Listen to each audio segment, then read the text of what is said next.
This evening. We're very pleased that you've joined us to see this exhibit that showcases just one of the many outstanding collections we have here in Hornbeck Library. We have a very short program that we hope will encourage you to take a closer look at this exhibit and at some of the other treasures that we have in special collections on display tonight in the Maryland Room. Now, being librarians, we like to introduce people to new vocabularies.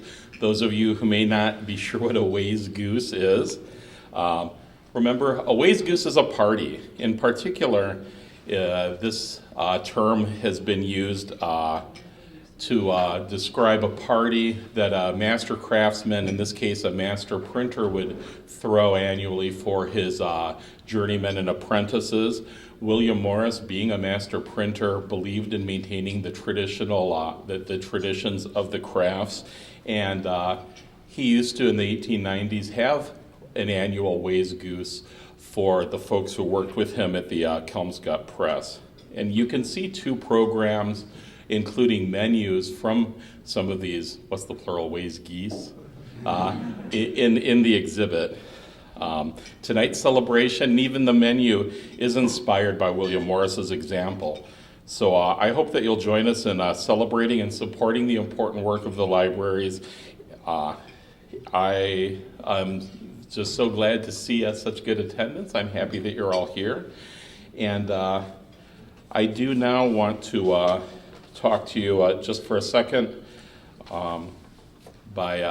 actually right now I want to introduce Pat Steele, the Dean of Libraries, who's going to say a few words. These are really exciting times for academic libraries, and the person who's been leading the University of Maryland Libraries through a period of great change and opportunity is our Dean, Pat, and Pat has a few words of welcome that she would like to share with us. Well, this is worrisome. I want to welcome you here. One of the things I know about gatherings like this is you determine whether it's going to be a success or not. And having had a chance to visit with many of you, I think we've got no doubt that we have a success on our hand. And the good work that people have done to get the food, and of course we've had this lovely exhibit. So this is a very comfortable and evocative setting for us. A very kind of makes connections with us the way the exhibit does, I think. It's made me think, and thinking about remarks for tonight, a couple of experiences that I've had just in the last week or two came to mind, and I'm going to try to connect them to special collections, and we'll see if that works or not. But first of all, I was able to visit at North Carolina State University their new Hunt Library. This is the most amazing library. It's all about technology and the new way that students work. There are visualization labs, there are 3D modeling labs, there are labs to do simulations. For instance, Navy ROTC students can go in there and dock a ship in San Diego Harbor. It's amazing, the spaces, everything about it. When you walk in, it's like a concierge experience. You don't see any books. The books are under the ground in a robotic system. So very few books are shown. It's all about technology and spaces and interaction. So that was a very interesting experience. One, I thought I could imagine what I'd want the Library of the Future to be, and I thought, whoa, they were just way past us. When you came in, the people who were going to wait on you were just standing over at the right, as though here, welcoming you, not behind a desk. There were pieces of devices that students could try out and then could check out. So the whole message when you came in was very, very different from what we're used to with library. So the second experience I had was at an Association of Research Libraries meeting where we had a woman work with us called Ann Pendleton Julian. She's architect, she's an instructor, I think she's teaching right now at Georgetown, and she works with systems, school systems and higher education, trying to decide how do you plot the future. For instance, she's working with the whole school system of the state of Maine to try to envision what that is going to be in 15 or 20 years and how you get to that place. And she treats all of these as complex design problems rather than a traditional strategic planning approach. So she talked to us about She also works with someone called John Seeley Brown. I don't know if many of you know John Seeley Brown, but he's a really interesting thinker about higher education and its future and what today's students want and need. So he's the first one that started talking about today's students as the video generation. Well, having had a son who played video games, and I did not think a whole lot of it. After I heard John Seeley Brown speak about these video players, I thought, oh, isn't that wonderful? My son's success is guaranteed. Hallelujah. Because video players are used to failing, they're used to problem solving, they're used to going back and working, and being experiential and taking that kind of active learning. And so that is who's coming to school now. So a very traditional approach to education doesn't work. So she took that about, she talked to us about what students were telling her they wanted. They wanted to be engaged in very complex problems. They wanted to be global citizens. They wanted a flexible education process. And when you start thinking about these things, you start seeing that they are going to put together an education program for themselves in 10 years that's very different from signing up and going to school and then walking out the other end. And so if we start thinking about these ecosystems that we need to control and devise and engage users to devise, I started thinking, okay, you've got this thing over here that looks like not a library. Then you've got a process that starts engaging users to define what is that new library, what is higher education. And out of that conversation with Ann Julian, I started talking about how language fits into this. And should we drop the word library? Should that Hunt library be called a library anymore when it doesn't speak library to any of us who have a traditional view of library?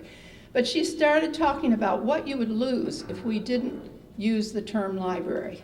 We would lose the traditions, the values, the trust, all of the things that we've built up over centuries for library. So it kind of led me to think a little bit about how does this concept of special collections fit into this world where we're still using the term library, we have the traditional side of it.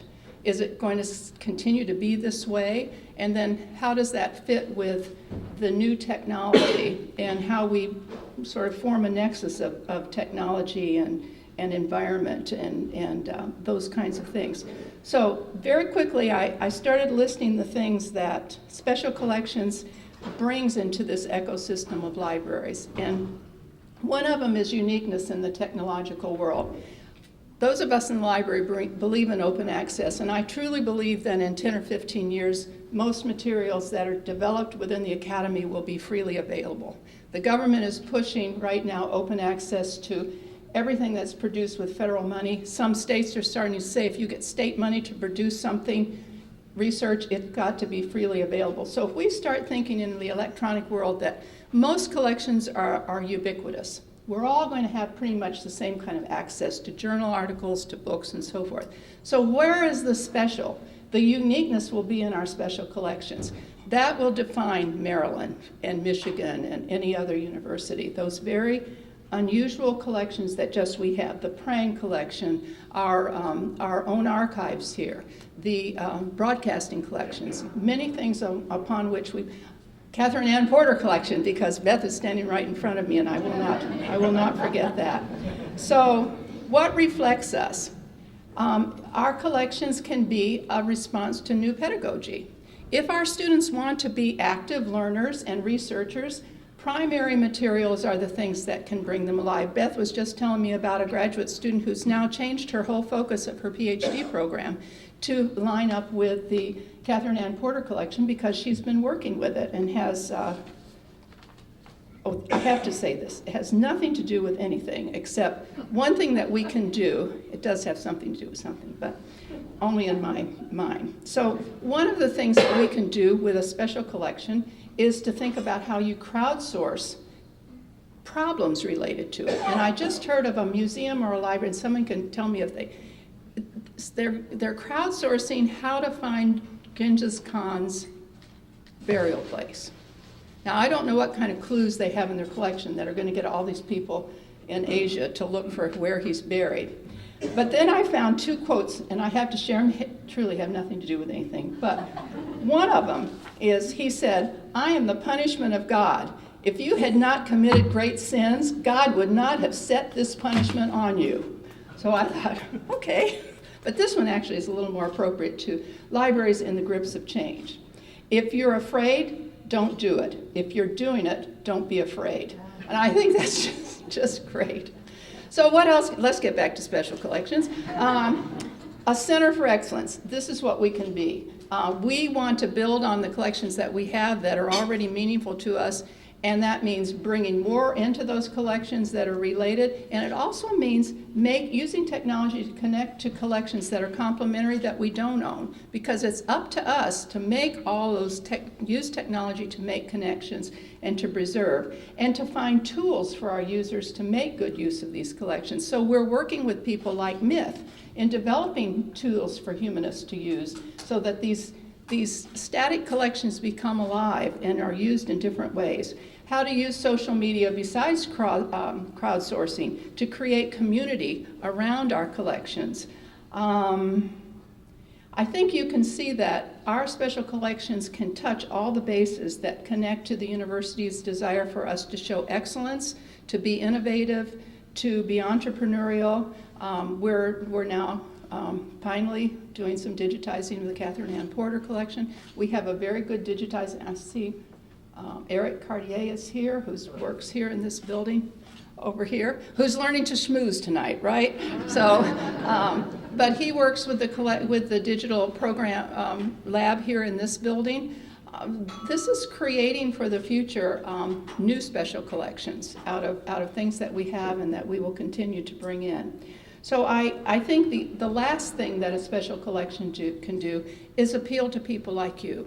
People that really understand the value of the traditional collections that we have that are in our hands to preserve, but not just to preserve anymore, but to put out there for the world to use and put into context that's much more exciting than anything we've been able to do. So technology will allow us to do that kind of thing. So tonight I think our exhibit and our collections speak to the present and to the past and to the future in some really exciting ways. So I welcome you here. I think I didn't talk too long, right? But he wouldn't tell me because he's too nice.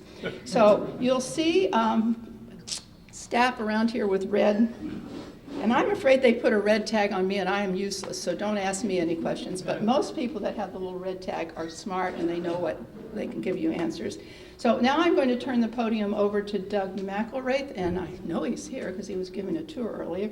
And he's around the corner. He is the person who created this wonderful exhibit, and he's going to talk to us a little bit about it, and he's wearing his William Morris tonight.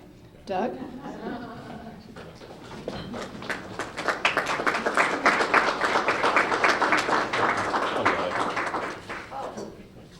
Thank you, Pat. Actually, before Doug speaks, we do have a little bit of entertainment for you this evening. William Morris first gained fame through the popularity of his long narrative poem, The Earthly Paradise, which was published in 4 volumes between 1868 and 1870. In the poem, medieval wanderers set sail from Norway in search of an earthly paradise where no one grows old. The original 4-volume edition of the poem is featured in the author case of the Morris exhibit. The 8-volume Kelmscott Press edition of The Earthly Paradise is on display in the Maryland room tonight, so I do encourage you to take a look. Now, the poem is 42,000 lines long, so I did say this would be a short program. So we would like to recite 21 of these lines to you tonight, not me, actually. I would like to introduce our performer, Kevin Brown. Kevin is an actor and musician originally from St. Petersburg, Florida. In the fall, Kevin will be attending the Shakespeare Theater Company's Academy for Classical Acting as he works on his master's degree. And Kevin will now recite an excerpt for us from The Earthly Paradise. Thank you, Kevin.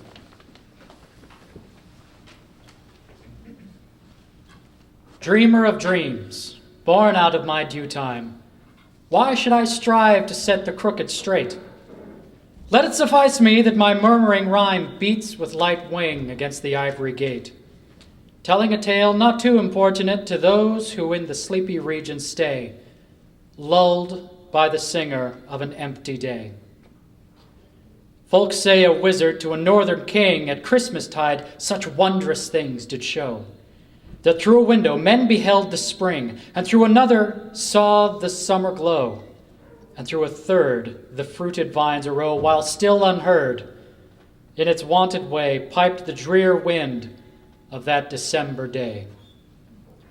So with this earthly paradise it is, if ye will read aright and pardon me, who strive to build a shadowy isle of bliss midmost the beating of the steely sea, where tossed about all hearts of men must be, whose ravening monsters mighty men shall slay, not the poor singer of an empty day.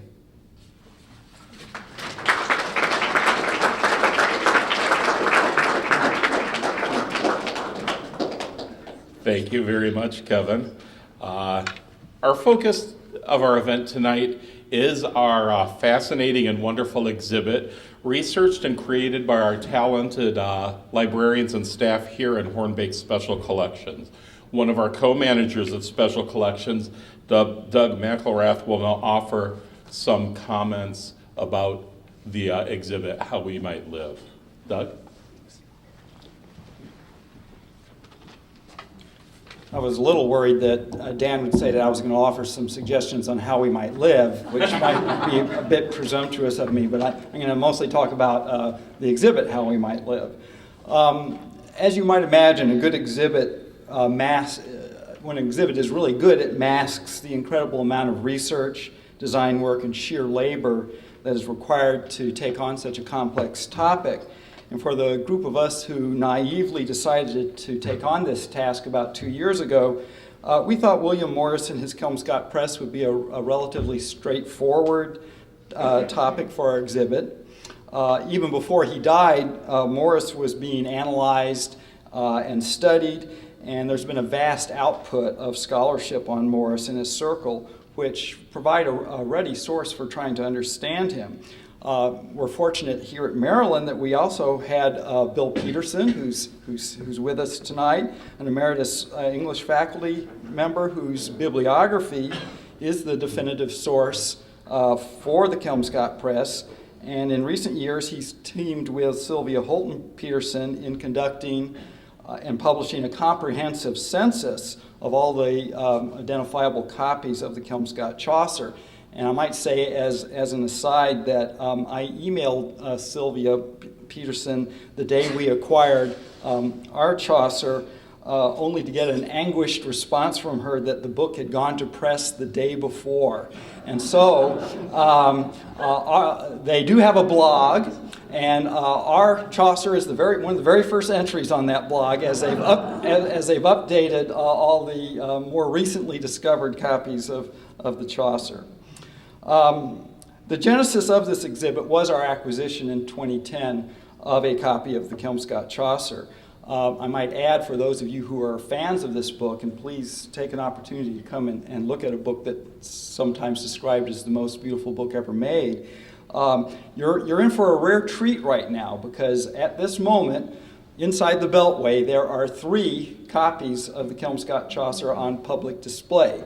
One is behind me, and 2 are downtown at the Pre-Raphaelite exhibit at the National Gallery of Art. So you're not often going to find that many copies of the Chaucer on display at once. Yet we had to do something other than just throw the Chaucer in a case and call it an exhibit. So our starting point was really to better understand the very fine William Morris exhibit that we already had here in Special Collections. And for that, we had to understand the motivation of the collector who created the core of this collection, a man by the name of Jack Walsdorf, from whom we acquired about 300 items in the 1980s. Those of you, and a few of you here may know Jack, know that this is his first William Morris collection. He created a second collection immediately after he sold the university this collection, for which a catalog was created and then sold in 1996 by the Colophon Bookshop. And now he's working on his third William Morris collection.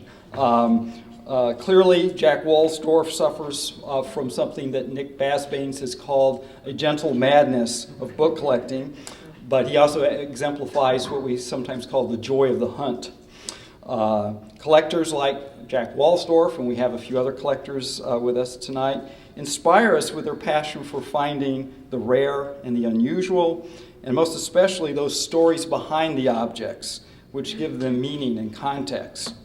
Of course, collectors cannot do it alone, and I'm very pleased that we have several of their aiders and abettors here, namely rare book dealers, who help them create their collections. And I hope many of you will have a chance after our program's over to talk with me and Fran Duraco inside the Maryland room from the Kelmscott Bookshop. We'll be talking about some of our most recently acquired items, and we're hoping for your assistance in making sure that we can acquire them. So as our exhibit team studied Morris and the collection here at Maryland, we came to understand that William Morris cannot be easily classified and put into a single pigeonhole. Yes, as a library, we mostly have examples of his work in the area of print culture, but that was just one of his many endeavors. The more we examined his work and his lasting influence, we came to understand that what tied together his many interests as an artist, writer, designer, socialist, translator, historic preservationist, businessman, and printer, amongst other things, was that he had a vision for a better world, and hence the title of our exhibit. Morris still speaks to us today because he pursued beauty in the context of a modern society. While the past provided a touchstone for his views on how we might live, he was no mere antiquarian. He believed everyone could enrich their lives and escape the dehumanizing aspects of mass production and modern society through art, through buildings, and through objects that preserve the essence of materials crafted by hand. This vision of a society where things of beauty were all around us animated his many pursuits. As he himself said, "What business have we with art unless all can share it?" And so our vision was to explore as much of this vision of William Morris as we could within the confines of our gallery and the companion online exhibit. We hope that you share at least some of our enthusiasm for Morris's accomplishment and take advantage of the opportunity to handle a few of the additional items from our collection that did not make it into the exhibit, and which we have on tables in the Maryland room. Thank you, Doug. If you look at the printed program in the exhibit from the 1895 Kelmscott Press Wayzegoose, you saw that Morris's staff spent the evening eating, doing recitations, making toasts, and singing. One of the songs they sang was Stephen Foster's My Old Kentucky Home, a song that just received its annual performance on national TV with the recent running of the Kentucky Derby. This song was popular on the other side of the Atlantic as well. And now I'm going to welcome Kevin back to sing My Old Kentucky Home for us. Kevin.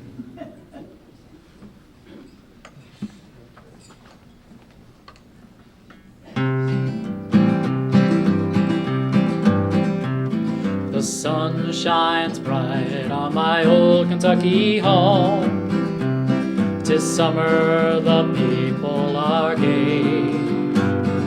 The corn top's ripe and the meadows are blue, while the birds make music all the day.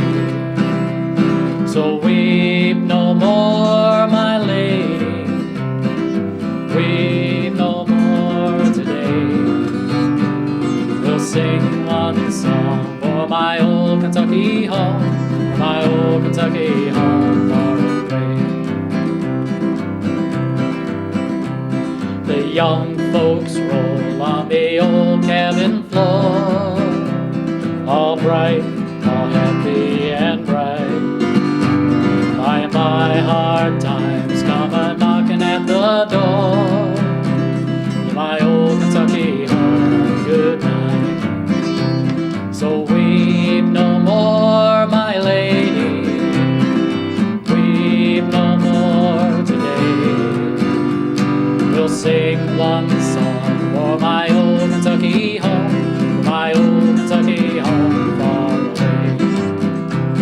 My old Kentucky home far away. My old Kentucky home far away.